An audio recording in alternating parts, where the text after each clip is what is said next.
চীন যুক্তরাষ্ট্র সম্পর্কের টানাপোড়েনের জন্য দায়ী ওয়াশিংটনের অনধিকার চর্চা। মার্কিন পররাষ্ট্রমন্ত্রী অ্যান্টনি ব্লিংকেনের সাথে বৈঠকে এমনটি দাবি করেছেন চীনা পররাষ্ট্রমন্ত্রী।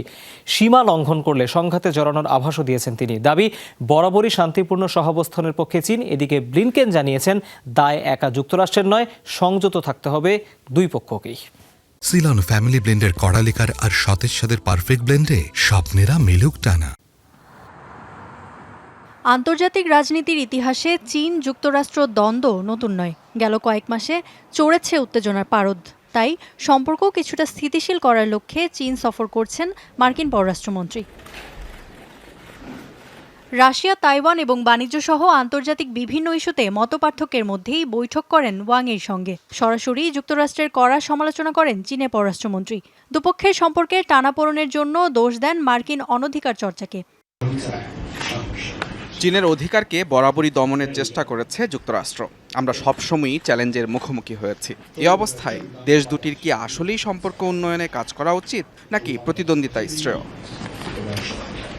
তবে চীন সবসময় শান্তিপূর্ণ সহাবস্থানের পক্ষে, দাবি ওয়াংয়ের। জানান, যুক্তরাষ্ট্র সীমা লঙ্ঘন না করলে চীনের দ্বন্দ্বে জড়ানোর কোনো ইচ্ছা নেই। শ্রদ্ধা ও শান্তিপূর্ণ সহাবস্থানের পক্ষেই সবসময় চীন। পরস্পরের স্বার্থের প্রতি শ্রদ্ধাশীল থাকার আহ্বান জানায়। পাশাপাশি যুক্তরাষ্ট্রকে চীনের অভ্যন্তরীণ বিষয়ে হস্তক্ষেপ না করার অনুরোধ জানাচ্ছি, কারণ তাতে ব্যাহত হয় চীনের উন্নয়ন, লঙ্ঘিত হয় সার্বভৌমত্ব। দয়া করে সীমা লঙ্ঘন করবেন না। মতবিরোধ থাকতেই পারে, তবে সেসব বিষয়ে সংযত আচরণের দায়িত্ব উভয়েরই, এমনটাই মন্তব্য যুক্তরাষ্ট্রের। অনেক ক্ষেত্রেই দুদেশের মতপার্থক্য রয়েছে। সেসব বিষয়ে দুদেশেরই দায়িত্বশীল আচরণ করতে হবে। অন্তত ভুল বোঝাবুঝি এড়ানোর চেষ্টা করতে হবে।